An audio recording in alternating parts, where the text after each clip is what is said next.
Business, the Pledge of Allegiance. Please rise.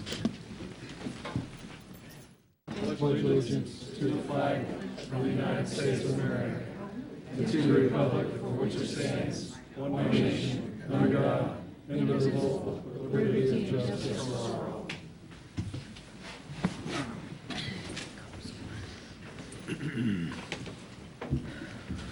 Thank you. Next time is public comment. We ask that each person have a maximum of 5 minutes per person. Please state your name and address. First person is Gary Olds.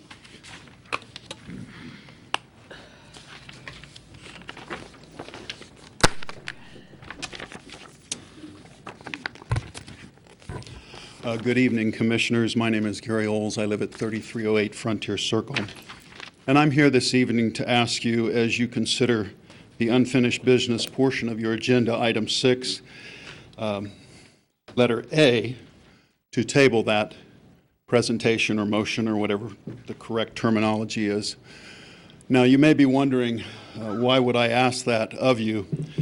Because from the reading that you've done of the Title V Building and Construction Ordinance and Codes, you probably see no reason to table that item. However, I want to point out a couple reasons.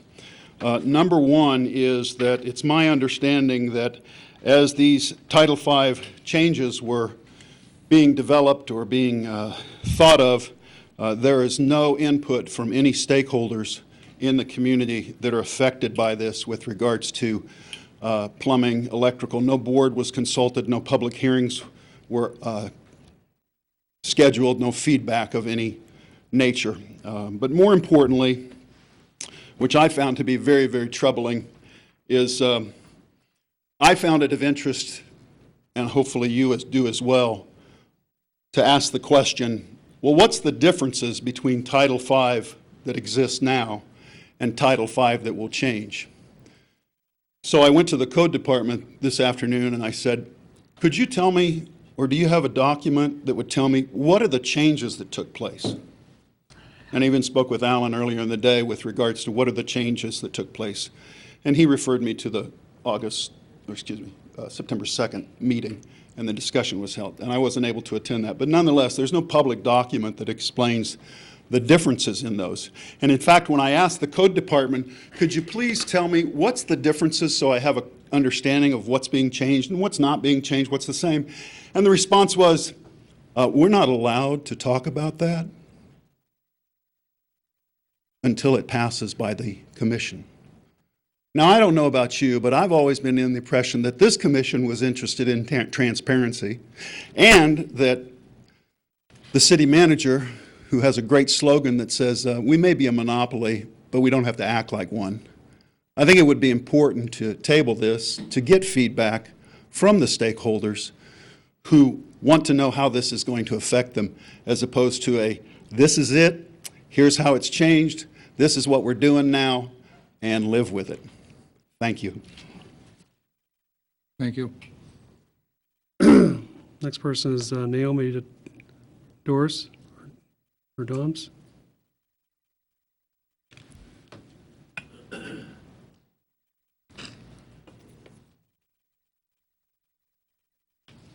Welcome. Thank you. Good evening, Commissioners. So this is my first meeting. I'm not really sure the protocol, and I guess I'm just wondering, are we allowed to ask questions and speak, or do we just need to give our opinion on a subject? You have 5 minutes to speak. Your call. Okay. So my only question is, in the 2018 agenda, I was reading that there were 1,200 empty lots that were purchased by the city for homes to be built on, and later on in the different meetings, I was able to see that many of those lots were being sold from anywhere between $1,000 and $5,000. My question is, would the city accept any offer for those lots under $1,000, or is it just like a set $1,000 minimum, or exactly how does that work? The lots are $5,000 a piece. If you're an employee of USD 475, you have the opportunity to purchase a lot for $1,000. Okay, and so only USD 475 employees can purchase a lot? So far. I have another idea that I'd like to try out soon that I'll talk about later. We will talk about it, or? Talk about later during the commissioner comments. Okay. Okay. Well, thank you for your time. Thanks for coming. Thank you, ma'am. Next person is Jasmine Tipton.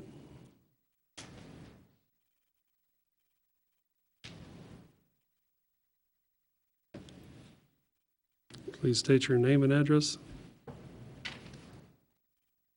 Hello, my name is Jasmine Tipton. I reside at 3107 Cedar Lane in Milford.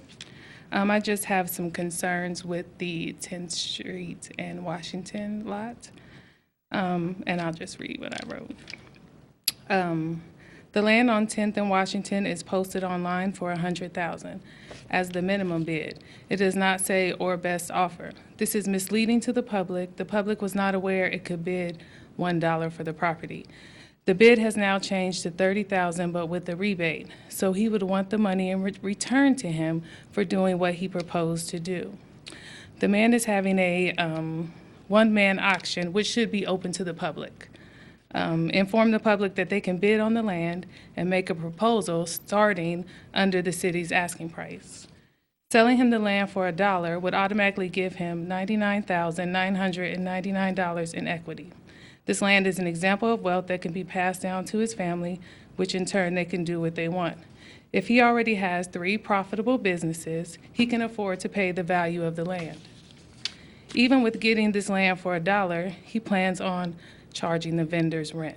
With the rent money, he will be making a very large profit off the vendors. The vendors should not have to pay rent on basically donated land. I'm sure they would pledge 10% or 15% of profits to a charity they choose instead of paying rent. Then he asked for a tax abatement for 5 years. He shouldn't need that if he received a piece of property for $1. He basically is charging the vendors rent. He will make more than enough money to pay his taxes like every other citizen in Junction City. I sell my products online and do not have a physical storefront, and I still pay my city taxes. This month, I also paid $50 to sell my products in the park for 4 hours at the Business Expo. Junction City doesn't seem to be in the position to accept this tax abatement with 40% of its tax revenue going to debt services. That tax money is needed to get us out of debt and put towards the betterment of our city, not just one family. Him not paying his taxes only benefits him, not the community. There will be a need for adequate lighting and more police officers patrolling this area, which will come from the taxpayers. The $30,000 he plans to donate to people of his choosing does not benefit Junction City as a whole. If it was designated to certain organizations such as the Bread Basket, the Open Door, or the Boys and Girls Club, then it could be monitored and controlled. Putting together a board of members also does not make it equal or unbiased opportunity for everyone to receive the money. The $30,000 is also a tax write-off. So again, this is helping him and not the community. Some of the food vendors are not from Junction. They'll be taking their profits and spending it in their hometown. The food vendors from Junction that are already paying rent in different parts of the city help bring business to other parts of the city. Having the food restaurants spread out helps the citizens who do not have transportation. The cities with these other types of food parks offer free transportation to the community, which makes it easy for them to get there. In 2019, we offer options such as DoorDash and Eat Streets. Most people are ordering food instead of going out to eat. This is the reason behind delivery options at our now restaurants. He is not giving the vendors any reason to relocate other than to fuel his other businesses and put money in his pocket. People are doing more direct-to-consumer shipping with food or tangible products such as shoes and clothing. We need a reason to get the young people with families out of their homes, and food won't do that. I propose that we turn this into an initiative done by the city, and it is used to get the city involved in the project. Open it up to the community and encourage the city-wide participation from all age groups. Ask the entire community for ideas and plans, then pick the best idea.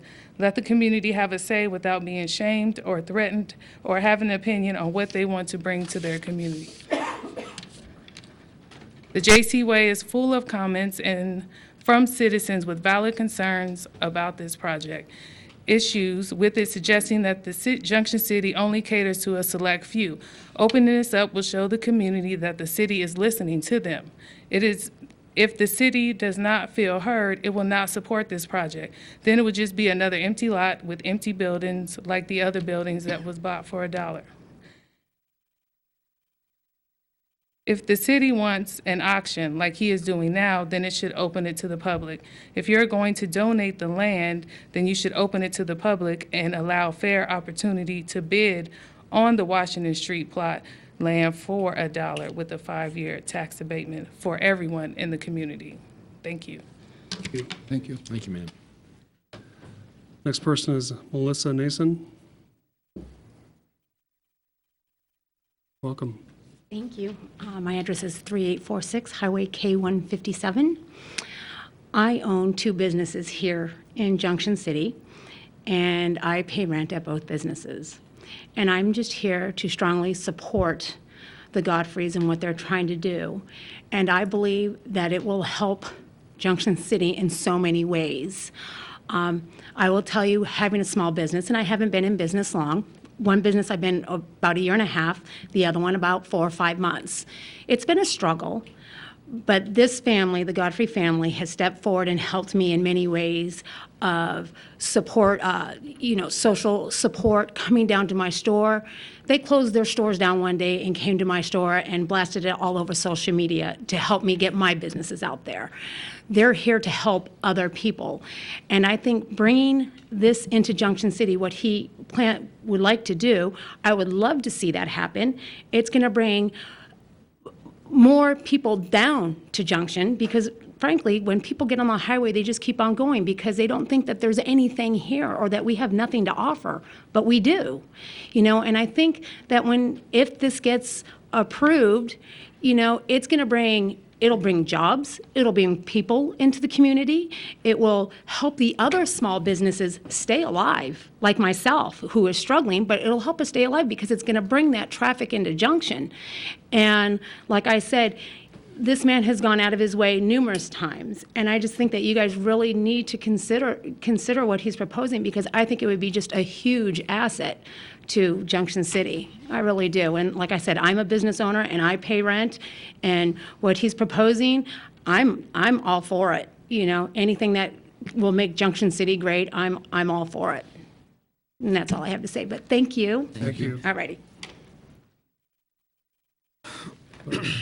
Close the public comment, and we'll move on to the consent agenda. Any questions for staff? Make a motion to approve the consent agenda. Second. Been moved and seconded. Is there any further discussion or comment? All in favor of the motion, respond by saying aye. Aye. All opposed, same sign. Motion carries 5-0. Next item is consider the appointment of Amy Garner to the 4-year term ending September 17, 2023 to the Junction City Housing Authority Board. Mr. Mayor and Commissioners, there's an opening on the board. Of course, the city makes appointments to the Housing Authority. Amy has been recommended. Everybody knows she works at the Chamber of Commerce, and she has desire to get more involved in the community. Is there a motion? I'll make a motion to appoint Amy Gardner to a 4-year term ending on September 17, 2023 to the Junction City Housing Authority Board. I'll second it. It's been moved and seconded. Is there any further discussion or comment? All in favor of the motion, respond by saying aye. Aye. All opposed, same sign. Motion carries 5-0. Next item, special presentation award, presentation or appreciation award of the Boy Scout Troop 41 for the fire hydrant painting. Mr. Mayor, Commissioners, I have the privilege of presenting to you the Troop 41 Boy Scouts for their Eagle Scout project. Welcome, guys. I wanted to say thank you to the City Council for allowing us a few minutes to talk to you this evening about our Eagle project. Could you guys introduce yourself, please? Yes, sir. My name is Gunnar Darnell. I live at 1211 South Spring Valley Road here in Junction City. My name's Tyler Engstrom. I live at 215 West Ash here in Junction as well. Great. We are members of Troop 41. It's a good troop. Really good troop. Sounds biased. Not partial at all. And we're sponsored by St. Xavier Catholic Church. Our Scoutmaster, Pete Paris, is Pete Paris Sr. Our Assistant Scoutmasters are Travis Darnell, Patrick Franzen, and Dr. Jimmy Jenkins and Cliff Ingstrom. And our Eagle candidates that worked on this project are Gunnar Darnell, Tyler Ingstrom, and Cameron Palmer. Cameron Palmer could not be here tonight simply due to a school conflict. He wishes he could be here, but things happen. I had the honor of painting the bonnets. The bonnet of the fire hydrant is the very top domed part. The color coding represents the gallons per minute outflow rate, which is presented right here on the chart. This allows the firefighters to quickly connect to the best hydrant without having to reconnect to a better hydrant. And this saves time in doing so. And it greatly improves the visual appeal of the fire hydrants and prevents corrosion. And for the inner capitalist in you, that saves you money. You don't gotta buy fire hydrants. For that. Thanks for looking out. Would you like to talk about your project? So I came up with the project. The other two guys were looking for something else to do. I allowed them to come on, but they did their own. I did my own.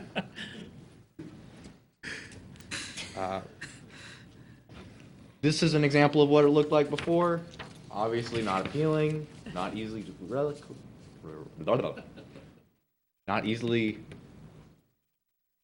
just looks ugly. It just looks ugly. Plain and simple, it's ugly. Some of these guys, is there an example of us coming out on Saturday mornings to come out, paint your fire hydrants for you? Some more. Here's the area that we, Here's the area that we worked. Each section is each weekend we worked. We worked for 3 weekends on this. We took 3 Saturdays. We went from 7th Street south to 1st Street and Monroe west to Webster. We covered 42 square city blocks and we covered over 75 hydrants. Oh, wow. As you can see, this is an example of your newer hydrants after they've been painted.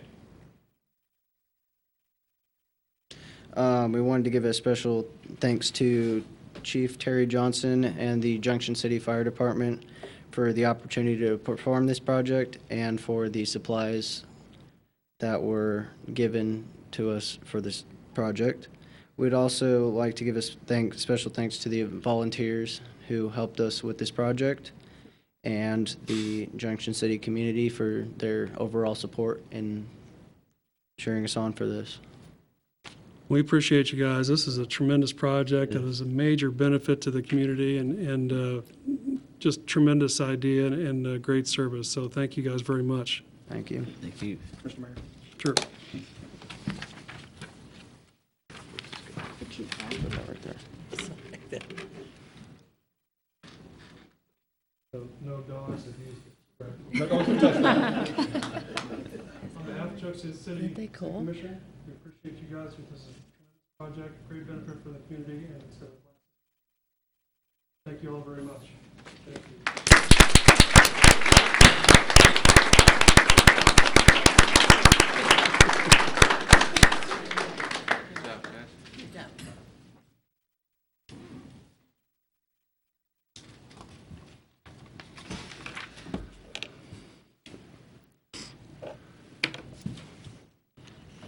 So next time, unfinished business, consideration of the ordinance G 1247, amending Title 5, Building Code and Construction Ordinance and Codes. Johnson. Mayor, Commissioners, hopefully I don't have to do the presentation again. We do have the signature block in the code ordinance on there now.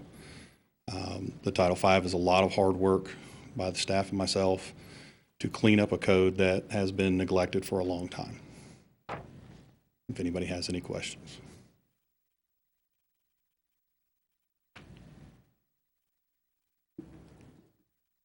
And I believe you did highlight differences last time. Yes, sir. In the presentation, there were That's what I thought. differences, how we have improved the system to give the more what we call senior contractors the opportunity to prove how they've been in business so that they can stay licensed, then how we're going to license the newer contractors.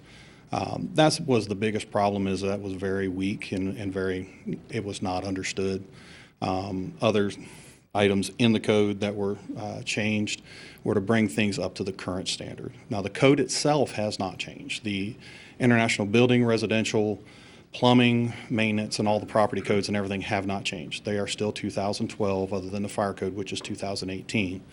But we do have to have this to reconstitute our Code Board of Appeals so that we can move forward and improve our actual building codes that we enforce. So without this, we are going back to the old process, and that means completely trying to re-gear that. Also, it's in PDF format, which is very difficult for the public to see and understand. And putting this in Muni code will allow anyone to access it at any time and know what they're dealing with. The advantage of this over what we had before, or 10 years ago when it was brought in, is they set it aside separately. It was referred to our code, but set aside separately. And there was items, I know, since I've been here, when before Britain was, when Katie at times would have items that you forgot to look back here. This way it's all doable. The other nice part about it is it's now a piece that there's going to be something wrong in this. As much work as the chief did, there's going to be an item in here that needs to be changed next year. Well, like with any other code now, we'll go ahead and Britain will write an ordinance that will amend section 170, paragraph, whatever. And that's going to happen because there's things we want to change next year, and they can be changed a whole lot easier than the whole way the document was written, and it'll be followed through. If somebody can go to Minicode online and do a search for after a couple of weeks when this all gets posted on there, can go in there and say, I want to know about what or something, and they can now, it'll pull up there, they can go to that section and they can look at it themselves. And again, if we make changes, it'll be a change that's ever involving that everybody will be able to see and to do that with. So that's the advantage of going, is incorporated this way. We identified this a couple of years ago, just hadn't moved to the point until now to get it adopted into our code. It's easier to read that way. And I believe there were 9 ordinance changes that were not in this title. They were in the ledger with ordinances that were approved, but they were not put into the code. And now they're in here. One of them is the fire insurance fund. Mm-hmm. Our staff had the code. We were working off something totally different than what was approved. And we had to correct that. So cleaning this up is going to make things more efficient and hopefully better understandable for everybody involved. And there will be a lot of continuing education on this one. Very good. And Chief Johnson, at the last meeting, you spoke about meetings and groups that would be forming up. Would you mind just reiterating that for the public? The group, with this code, with the Title V itself, that is our responsibility.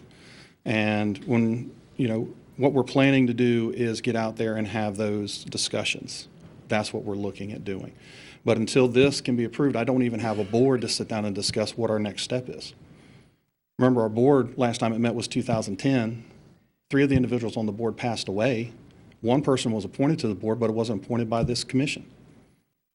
So that whole board is defunct. The whole process has fell apart. So without these processes and without having this process to move forward, we're going to be back in the same boat we were in before I even got started. I got a text, I don't know if anybody else did, but reference to kind of the same thing that Mr. Olds talked about before the meeting tonight. And I guess the question is, Chief, you talked about this advisory board you were going to form, which apparently is part of this Yes, sir. section. I guess one has to wonder if it wouldn't be necessary to have this board in place before we went forward with all the changes and have these experts advise, we don't necessarily have to change the ordinances, but we, to what fits best for the city of Junction City. These aren't, would it be necessary to have these? If you Because want, you talked about 2 master plumbers, 2 Yes. master electricians. Yes. So on and so forth, meeting with you, reference to looking at this stuff and kind of seeing what maybe best fits for Junction City before we go ahead and approve this thing, or do we just approve it and, what we're damn the talking, torpedoes full speed ahead type situation? what we're talking about with the code board is actually the building code, the electrical code, the plumbing code, the building maintenance codes, all those things that we deal with on a daily basis. This Title V code are the rules that we, as a city, set down to say, this is how we're going to license contractors, this is how we're going to manage this process. I've spoken with the Flint Hills Builders Association. They've looked at this. Multiple cities have looked at this, and we're not doing anything different than any other city in the state of Kansas is doing that's our size. A lot of research and work has gone into this to make sure that we're doing the same thing that cities our size are doing. And allowing the people that are going to be licensed to have a say in how it's licensed is a dangerous road to go down. Well, obviously, we'd have the ultimate say on this thing, and you can advise us on that. But at least having these group of experts looking at this thing to see whether, It was recommended to me we don't even license anybody, sir. I'm not talking about the chief. I'm talking about actually having a group of experts from our local community looking at it to see whether or not whether this is a fit for Junction City, and if it doesn't, I've already been, For discussion purposes, I'm wondering if that's not. I have a letter. Chief, May I- if I can interject here. Basically, the nuts and bolts of the code as far as the specifications, this size pipe, this kind of wire, that's not changed. That's dating back to 2012, right? Yes. That's when that code came out. All that's the same. This is just the local governing body for this, their advisory board.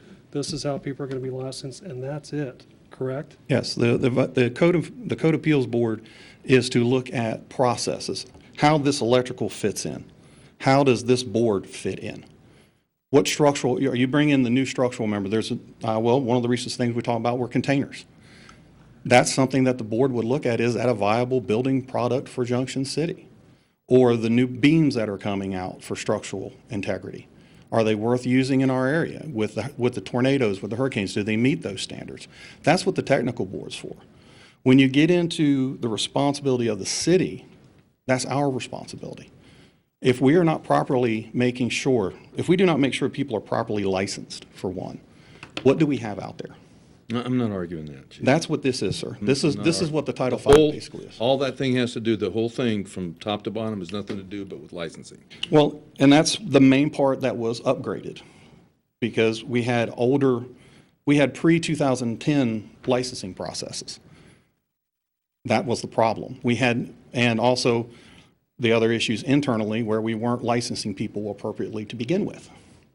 Now we have a tool to where we can say, okay, prior to 2006, if you have proof that you were licensed and you have proof that you were the contractor, we can license you. If you go back to the old code, I don't have that. I do not have that. So as of December 31st, if you don't have a score, guess what? I can't license you. That's the code. I think one thing to remember is as we go to this new format, and when Chief reactivates those boards like he plans to, and it's part of this code that he activates them. The other code didn't have it precisely. The good part about it is if that group sees that, hey, there's a problem with section whatever, we can now address that specifically and in a specific ordinance. Britton can draw us an ordinance up that says, the way section 116 is written just doesn't work for us. And they came up and that board can bring us, working with the chief, and bring those two here to change that ordinance. So what you're going to have with this format is like I said, before you had the big format, it was hard to change. Now you got a format, and he made some changes in there, is that this is wrong, chief, you messed up with this one. We can go there and change it now again and remodify it, just like we can in any other ordinance. This was kind of the way this was adopted back then, and was kind of like adopting the STO every year, standard traffic ordinance, but we didn't rechange it every year. It didn't grow with like STOs are are adopted new every year because laws change and everything else. And this is going to be a way that he can react, and the community and the contractors can react and develop for it. It's governance and licensure. Yes, sir. Right. That's exactly what it is. Okay. Any further questions for Chief? Make a motion, we approve ordinance G 1247, amending Title V Building and Construction Ordinance and Codes. I'll second it. It's been moved and seconded. Is there any further discussion? Roll call vote? Commissioner Fitzgerald. Yes. Commissioner Underhill. Yes. Mayor Landis. Yes. Commissioner Albritton. Yes. Commissioner Brown. No. Motion carries 4-1. Move on to new business. Thank you, Chief. Next item is consideration of the 3 grant easements for construction of a 16-inch water main along Spring Valley Road and Old Highway 40. Mr. Ibarra? Mr. Mayor, Commissioners, on January 30th, 2019, City Commission approved a 16-inch water main improvement that would loop along Spring Valley Road to Old Highway 40. The loop was necessary for the water system to improve the water quality and to supply water to the industrial area park. As part of the project, we have to acquire 3 permanent and temporary construction easements for the 16-inch main. The city has acquired these 3 easements and need to get the 3 easements recorded and registered at deeds office. There's no impact on the budget, and we recommend that we approve the 3 grant of easements for the purpose of constructing the 16-inch water main along Spring Valley Road to Old Highway 40, and I'd be happy to answer any questions you may have.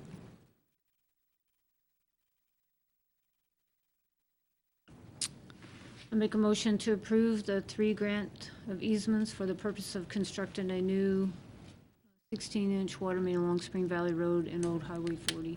Second. It's been moved and seconded. Is there any further discussion? All in favor of the motion, respond by saying aye. Aye. All opposed, same sign. Motion carries 5-0. Thank you, Mr. Mayor, Commissioners. Next item, discuss offers with the city-owned property at Washington Street and 10th Street.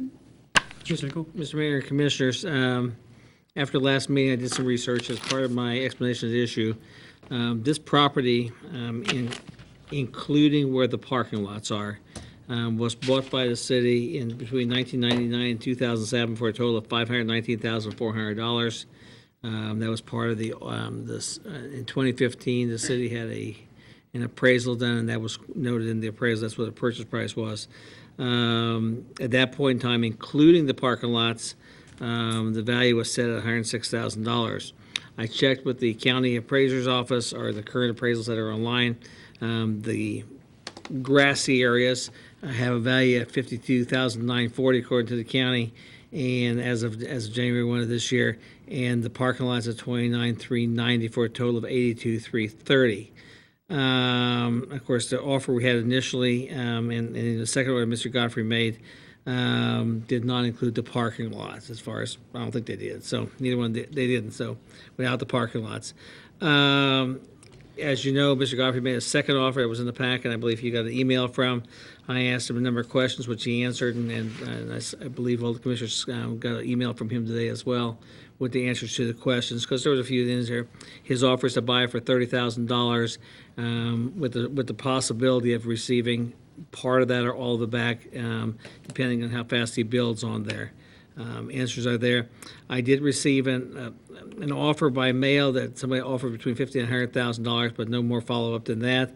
And I did get a call, and I do every so often get a call on, they want that people asking about the lot, but I don't know who they are. It was just a number, and they didn't leave a name. And I told them to submit an offer to me, and they have not. So that's where we are there. We did get an offer today for another piece of city property. Will be on the agenda next time. At 436 West 11th Street is a piece of property that the city owns, and that person is wants to offer $1, and we'll put it on the next agenda with tax abatements as well.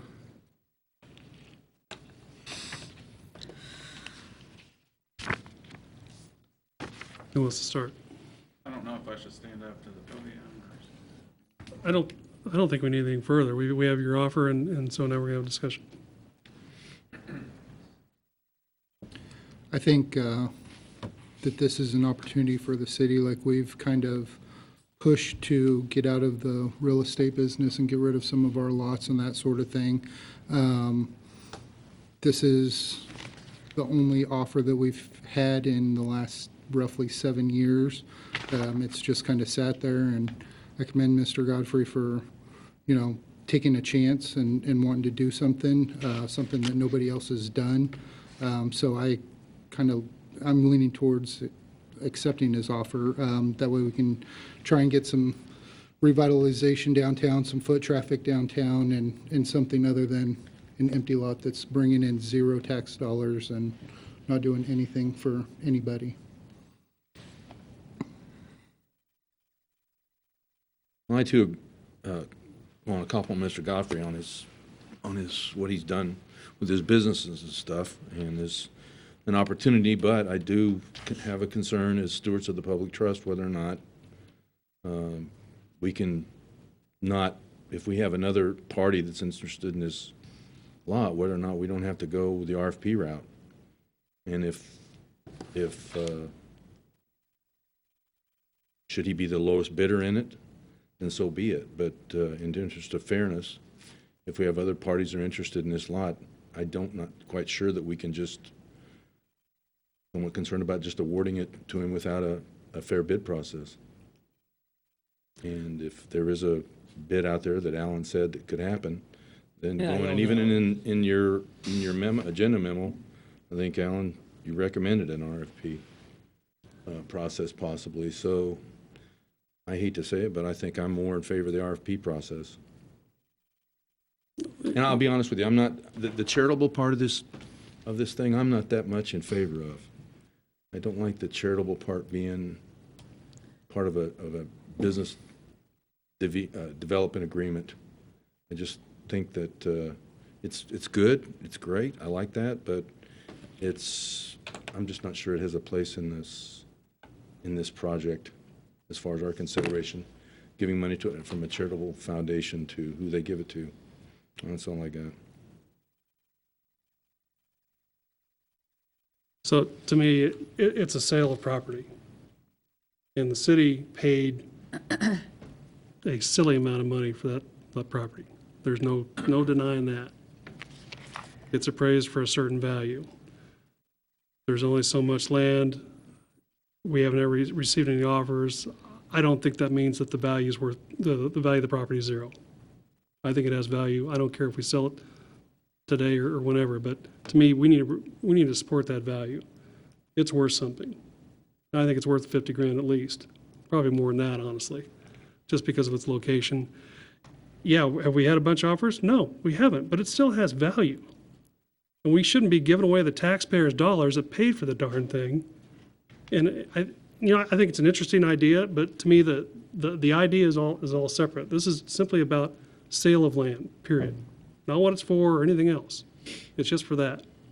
So that land has value, and to me, we need to set the price, and that's it. And if he wants to do it, fine. If he doesn't, that's fine. But I think we need to protect the people's money, that everybody's tax dollars that paid for that thing. It's not a matter of giving it, no, we're not supporting charities. No, it's nothing like that. It's a sale of land, period. Right? So it's an interesting idea. I like it. But we can't give it away, to me. That's city property. It's worth something. It has value. We haven't had offers, fine. Someday we may. We finally have an EDC director that's really doing a good job. Is there a retail business that's waiting to go in there? Probably not, but maybe. I'm not in favor of accepting this proposal.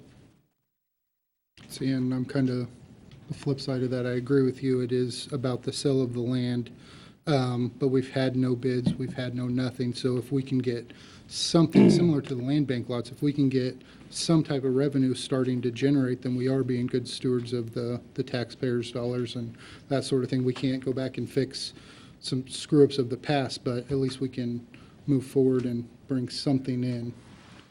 And if it hasn't had any bids or offers, then it's not worth anything. It's worth what somebody's willing to pay for it, and this is what somebody's willing to pay for it. But it's a parking lot. You're going to have trucks driving in there, and that's it. So how much revenue are you going to generate in property tax just for a parking lot? Property tax and sales tax. Just on the lot, but without a structure on there, it's not worth nearly as much. Well, and that's what we were talking about getting some clarification from codes is, you know, if there are containers, those are removable buildings, but if they're plumbed in electrical, then I think that those become taxable buildings, depending on. But we don't know. But, yeah, But again, to me, that's separate. right. The land has value, period, I think. Well, And I don't think $50,000 for a piece of property downtown is horrible. I mean, I don't see anybody in any one of those opened, you know, for sale buildings downtown want to give it away for $1 or $0. Can you Right? say that again, please? I didn't hear what you said. Any other businesses anywhere willing to give away their business for $1 or $0. Did that for a building downtown, and the guy just got seized by the Kansas Department of Revenue. But that's because they didn't pay their taxes. Yeah, 'cause they didn't do anything with it. I'm proposing to do something. But again, the property has value. And I'm giving you what I think is worth. $0. Sat there for 10 years and stared at it day after day after day, and nothing's been going on with it. $100 in taxes is not being paid on it right now because it's owned by the city. That would be an improvement already.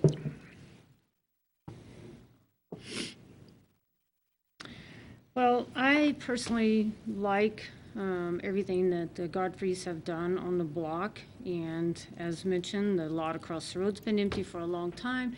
I personally think it should be sold at whatever that amount of money is. And really, whatever you wanted to put there, if it's sold, then that's up to you on what you would want to put there.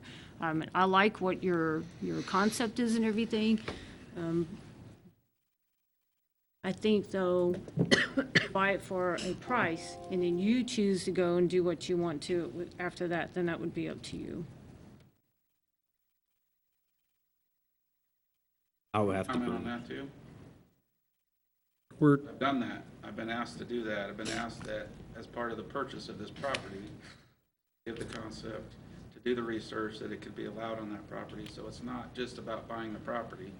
It's about selling the concept to buy the property as well. That's what I've been told. So no, this is a total package thing. This is not just being able to buy a piece of dirt. I agree with Mayor on this, as far as at least trying to get something out of it. Now, the amount, I don't believe we should just give it away. But, I mean, you're already proposing a $30,000. I feel like we should at least get something out of it. That's the way I feel about it, honestly. Instead of. Well, Alan, in his agenda memo cited, my recommendation is to open the sale of the lot via request for proposal process, requesting both purchase price and intended plans for the property. I like that. And if we don't get a price we don't like, or we don't get a business, we can reject it. But it's fair, and makes sense. Can you clarify, because some of the commission says that we just want it to be only the sale of land, and then you just said in what you just read off that it's the sale of the land and the business. I'm reading to you what the city manager put in his agenda memo to the commissioners. Correct. As his recommendation, and I think that's a good idea. I think that, and I recommended that because I think with everything, there's two sides. There is the price and there's the value it'll bring. And then by giving that to the commission, and they can make a decision then, do they want to lean on price, do they want to lean on value? And it opens up to everybody to bid. And that'd be a similar recommendation I would do with anything, is that, you know, there's more, I mean, I don't think anybody argues that the idea is not a good idea. I don't think anybody ever argued that. You know, codes is going to have to deal with the code issues on it, but until they see definitive plans, you know, it's hard to make a say yes or no. But bottom line, what's going to happen is the codes are going to be followed. I don't think there's an issue with that. I mean, Mr. Godfrey is a contractor; he follows the codes. I mean, and that's not a shock to him. I mean, nor to anybody in this room here. So, you know, that's the process. You know, again, that's a normal process I'd recommend anything because of public dollars. Can I say something really quick? You know, there's never been, for a while, there's been no interest in this land whatsoever. It's been sitting and sitting Now, when Mr. Godfrey comes forward and has this plan to do this, all these people are coming out of the woodwork now and want this land, or there's bids coming here or bids coming there, because Mr. Godfrey came forward. If they would have thought about it before him, there wouldn't have been a problem with it. But all these other people are having problems with it because they didn't think about it. But then you gotta look at the other businesses. Like I said, I own 2 businesses in Junction City, right on Washington Street, and it's a struggle. I'll tell you right now, because you got, the small businesses can't survive here because there's nothing here. And you have a man that wants to bring something in, to bring the traffic in, to bring people in, which is gonna help us small businesses survive, because pretty soon, there's not gonna be any small businesses in Junction City. There's gonna be nothing. He's trying to bring something to Junction City that other cities don't have and can let all of us survive. And I'm afraid I'm gonna be one of those ones that are gonna be by the wayside and have to close my doors because Junction City doesn't have the people to come in. And he, like I said, people are just, everybody's now coming out of the woodwork because he thought of this. And nothing was ever done. And Okay, thank you. We get it. What's the will of the commission? What do you want to do? You want to do an RFP for 2 weeks and then get what we get, and then we vote on whether we're going to accept it or not? First. Along with the intended plans for the property as part of that price, and intended plans for the property as part of the RFP. I think we need to I agree with that. Nothing really. vote on the offer that we have.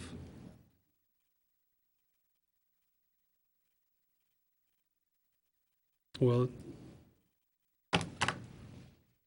so you would make a motion to accept the offer as presented by Mr. Godfrey, the current offer.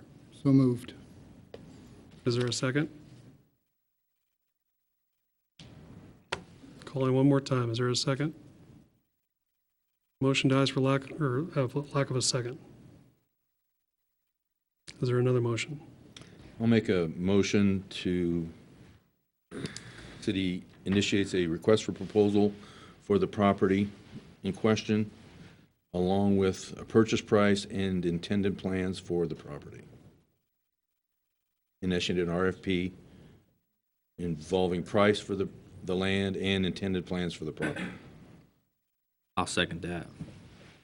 It's been moved and seconded. Is there any further discussion? City manager, you have any problems with that? Do we have anything, can we get it back and we put it out this week? How much time is our normal process? You need 30 days? 10 days. 10 days. So the problem is it's not going to be October 1. I mean, to meet our normal processes. And again, if you want to waive that process, I'm okay with it too. Or call a special meeting? No, I don't want to do that. What'd she say? Hold a special meeting. I don't I don't think see the need for that. no need for that. I mean, do we have, I mean, we're rolling up to winter here pretty soon anyway. I mean, can we just do it the second meeting of the month? Well, the second meeting in October, we're going to have a special meeting just because of Because of 3 AUSA. of us are absent, but we can have it at that time on that day. I was going to pay bills, but that'd be possible, you know.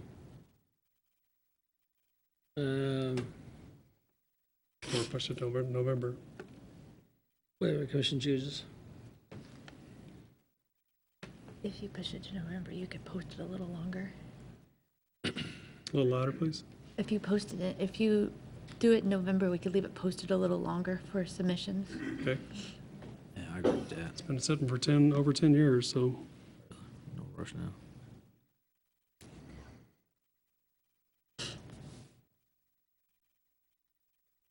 So is everyone okay with that? We had a motion. We haven't voted, have we? No. Okay. I don't think we have. Should he include November in his, As- should he have to say November in his motion, or That'd be fine. Amended the memo to say that by November, First meeting in first November. meeting in November? first meeting in November as the date for the RFPs to come to the city commission. And we'll probably make them do a week ahead of time so we can do Yeah. our stuff too. Right. I'll second that. Second, yeah. Then moved and seconded. Any further discussion? All in favor of the motion as amended, please say aye. Aye. All opposed, same sign. Aye. Motion carries 4-1. Okay, we'll move on to commissioner comments. Mr. Fitzgerald? Just a couple of quick things. This Thursday is our military affairs breakfast at the Convention Center at the Marriott. Next Thursday. I'm sorry, next Thursday. Good. Oh, goodness. And on the 26th is the Fort Riley retirement ceremony on Fort Riley, so that's our chance to thank the soldiers retiring and get to know the ones that are staying in our area. Our Military Affairs Council Director, Craig Bender, is planning a big welcome home event for the soldiers that have been deployed, 7,000 of them, so they're starting to come home now. So we've got a date in mind, that's the 2nd of November, which is on a Saturday. Going to be trying to have free food, music, and other entertainment there, and that'll be at the 5th Street Playground Park. So anybody interested in getting on board to help support that, that'd be wonderful. And the only other thing I'd just like to say to the Boy Scouts, the fire hydrants look really, really good outside, and appreciate all the work that went into that. That's all I have, Mayor. Thank you. Mr. Albritton? Don't have much. We had a canceled animal shelter meeting last week, so we didn't have that, so nothing to report there. And the only other thing, I just thank you to the Boy Scouts. That just did my heart well, just seeing young people get involved. And I think I've said this several times, is Junction City, we're better together. And so when we come together and do things like that, it just makes a whole world difference. So just thanks again for Fire Chief for helping them out with that and getting that all done. That's all I have. Thank you. Commissioner Brown? At the Flint Hills Regional Council meeting on Friday, I attended the executive board meeting yesterday. The discussion topic was primarily about the replacement of the current executive director of the Flint Hills Regional Council. I think the executive board is leaning towards a co-directorship by two of the current staff we have now, both very qualified. There'll be a discussion about it on Friday as to whether or not this will probably happen or not, but we'll know more by after Friday. But I think that it would allow us to maybe get our feet back on the ground a little bit financial-wise, using the pay that we now use for the executive director now. We wouldn't have to pay any more. These two are already on salary, and it would give us an opportunity to reduce our loan that we currently have, Flint Hills Regional Council has with a local bank. So that's kind of where we're at on that right now, and we're hopefully no more this Friday. And I think those two are very capable. I think so good too. people. Joanna and Justin, both? Yes, I do too. Thank you. Thank you. Vice Mayor? MPO meets tomorrow. Housing Authority meets tomorrow. That'll be Ms. Garner's first meeting. And then Chamber meets later this month. Want to thank Commissioner Fitzgerald for bringing the regional leadership group to Junction and showing off our town and what we have to offer and have going on here. So appreciate her for that. And then I just have a quick comment about, I think commissioners need to be careful with the moral issues of campaigning and pining for openings in department head positions. I think that there's a fine line that we need to be careful on and make sure that we're not crossing any lines when we're supporting people. So, thank you. Thank you. A few things. Troop 41 I'm the old scoutmaster there, and so I was kind of teasing those guys a little bit. They did a fantastic job throughout town, and it's saved the city so many tax dollars, and it's a great service to the community. So we thank them for what they've done. I want to bring up an idea we talked about a little bit a while back for the land bank, for the lots, at least the ones that have power and everything, is that we have a rebate program. So you buy a lot for $5,000. You build a house within a year, you get $4,000 rebated back. Build it within 2 years, get $3,000 back, and so on. And that would be open to everybody for one lot. So that way there's no stipulation, but and if you work for the school district, you don't get this deal. You only get it one way or the other, and that's it. So that way, and that's open to everybody. And I think that's fair. Plus, it puts people, it kind of nudges them to get the house built as soon as possible. So I think that'd be a good thing. So I'd like to put that on the land bank agenda sometime here pretty soon to discuss that, if we could. Healthcare Foundation at the hospital had a golf tournament this past week, raised over $28,000 for healthcare needs in the area, so that was, it was a beautiful day. The Rolling Meadows Golf Course did a fantastic job. Thank you, Nick and Daryl. They were terrific. So we had an EDC meeting last week. Mickey talked about several projects that are posted online, the things that are kind of coming along, and that's about all I have. Mr. Dinkle. Thank you, Mayor. Just mentioned golf course. I think, and we'll be looking at more and more, I think this year golf course revenues are north of where they were last year, higher than last year. A lot of good things happening out there with concessions. I always tell everybody, if you want a great lunch for $5 or $6, what is it, $5? Go out there and go get lunch sometime on a nice cool day this fall and sit on the patio and just have a great time. They've done just a good job of trying to cater to those needs. Very good. Do want to give recognition to Chief Breesy. He's hiding in the back there. As you know, Dan will be retiring this Friday. 40-plus years in law enforcement, 20 or so years here in Junction City, last 3 as the chief of our department. So thank you for his service and best wishes to him.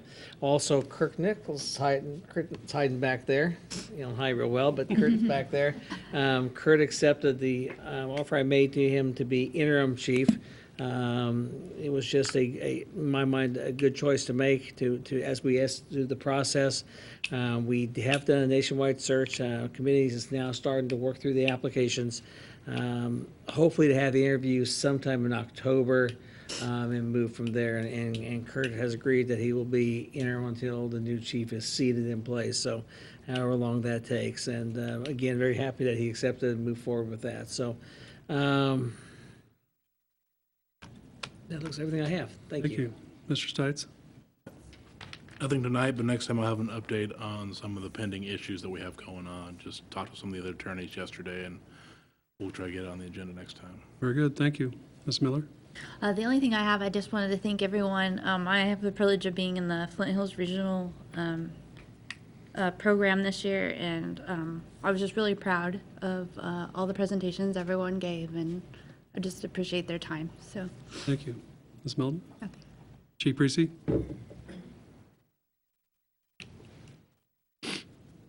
It's your last chance. Be careful. You were hoping I wouldn't get up here. Mr. Mayor, Commissioners, Mr. Dinkle, staff, members of the city, citizens of Junction City, my friends, and my wife Carolyn back there. After 14 years of attending almost every city commission meeting, this is it for me. This is my last one. It's been a great experience, and I really appreciate, the honor of serving as your chief of police in Junction City. And as I go off into retirement, I will always think fondly of the memories, and I know you will all have my support of as I go forward. We have a great team here. The citizens have to be proud of what we put together here. And I'm so proud of the police department and all of our city staff. We have great people, and that's what makes this city so good. And we can't forget about our city employees. They are the foundation of this city, and you guys have done a great job, and thank you so much. Thank you, Dan. Chief.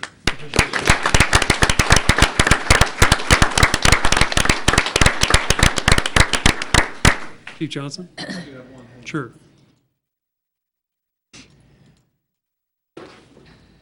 Task Force 1 has requested the members for deployment tomorrow morning to be on the south steps of the Capitol to be appreciation from the governor.